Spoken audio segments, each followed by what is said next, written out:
பிறந்த உங்களுக்கு எப்படி இருக்குது இதை பார்க்குறோம். அப்படி பார்க்குற போது இந்த வாரம் உங்களுடைய ராசிநாதன் செவ்வாய் 8ஆம் இடத்துல இருக்கார், புத நட்சத்திரத்தில் இருக்கார். இந்த வாரம் சூரியன், செவ்வாய், சுக்கிரன் அத்தனை கிரகங்களும் உங்கள் ராசிக்கு 8ஆம் இடத்துல இருக்காங்க. ரொம்ப ரொம்ப கவனமாக இருங்க, அடக்கி வாசிங்க, தேவையில்லாத விஷயங்களில் எதுலேயும் தலையிடாதீங்க. குறிப்பாக இந்த வாரத்தில் யாருக்காவது பெருசாக கடன் கொடுக்கறது வேண்டாம். அது இல்லாமல் யாருக்கும் ஷூரிட்டி போடுறது, செக்யூரிட்டி கொடுக்கறது இதிலெல்லாம் யோசித்து செய்யுங்க. ஒரு கடன் அடைக்கிறதுக்கு இன்னொரு கடன் வாங்க வேண்டிய சுச்சுவேஷன் இதெல்லாம் இந்த வாரம் உண்டு. ஸோ இந்த வாரத்தில் உங்களை பொறுத்த வரைக்கும் உங்களுடைய மேரிட்டல் லைஃப்பில் கணவன் மனைக்குள் சின்ன சின்ன கருத்து வேறுபாடுகள், சண்டை சச்சரவுகள் ஏற்படுவதற்கான வாய்ப்புகள் உண்டு.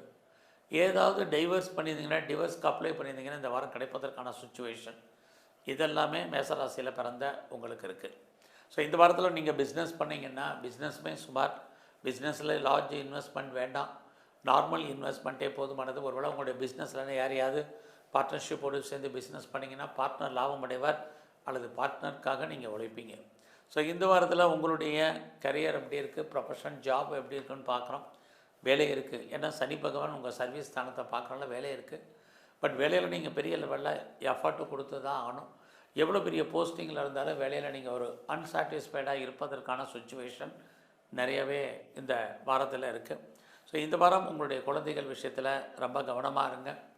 அதுலேயும் சுபகாரியங்கள் சுப நிகழ்ச்சிகளுக்காக நிறைய செலவு பண்ணுங்கள். இல்லைன்னா தேவையற்ற செலவினங்கள் நமக்கு ஏற்படுவதற்கான வாய்ப்பு இருக்குது.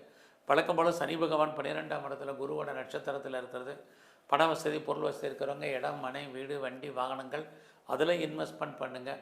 இல்லைன்னா தேவையற்ற செலவினங்களை சந்திப்பதற்கான வாய்ப்பு இருக்குது. இந்த வாரத்தில் உங்களுடைய ஃப்ரெண்ட்ஷிப் இதான் உங்களுக்கு பெரிய மகிழ்ச்சி, சந்தோஷத்தை கொடுப்பதற்கான வாரமாக இவர்களால் உங்களுக்கு உண்டு. குறிப்பாக யாரெல்லாம் அந்நிய பாஷை, அந்நிய மொழி பேசும் நண்பர்களை எதிர்பார்க்குறீங்க, அது அவர்களால் உங்கள் வாழ்க்கையில் ஏற்றம், முன்னேற்றம் என்பது இருந்துக்கிட்டே இருக்குது. உங்களுடைய ஹையர் எஜுகேஷனில் கான்சன்ட்ரேட் பண்ணுங்கள். இந்த வாரம் அப்பாவுடைய உடல் ஆரோக்கியத்தில் ரொம்ப ரொம்ப கவனம். இதெல்லாமே ரொம்ப முக்கியமாக நீங்கள் ஃபாலோ பண்ண வேண்டியது. பெரிய லெவலில் ரேஸில், லாட்ரியில், ஆன்லைன் பிஸ்னஸில் இன்வெஸ்ட்மெண்ட் பண்ணுறது இதெல்லாம் வேண்டாம். ரொம்ப ரொம்ப அடக்கி வாசிங்க. இது இந்த வாரம் உங்களுக்கு ரொம்ப முக்கியம். விட்டதை பிடிக்கணும்னு நினைக்காதீங்க. அதுக்கான கிரக நிலைகள் நமக்கு ஃபேவரபுளாக இல்லை. இந்த வாரம் எல்லாமே உங்களுக்கு சுமார் தான். ரொம்ப ரொம்ப பொறுமையாக இருங்க. இறை வழிபாடை அதிகப்படுத்துங்க. உங்களுடைய இஷ்ட தெய்வம் எதுவோ, குல தெய்வமோ அதை நல்லா கும்பிட்டு வாங்க. அது மட்டும் இல்லை, இந்த வாரத்தை பொறுத்த வரைக்கும் நீங்கள் அத்தனை விஷயங்கள்லேயும் எஃபர்ட் எடுத்து பண்ணணும். அப்படி இருந்தால் மட்டும்தான் லைஃப்பில் நீங்கள் சக்ஸஸ்ஃபுல் பண்ணுறதுக்கான வாரமாக இந்த வாரம்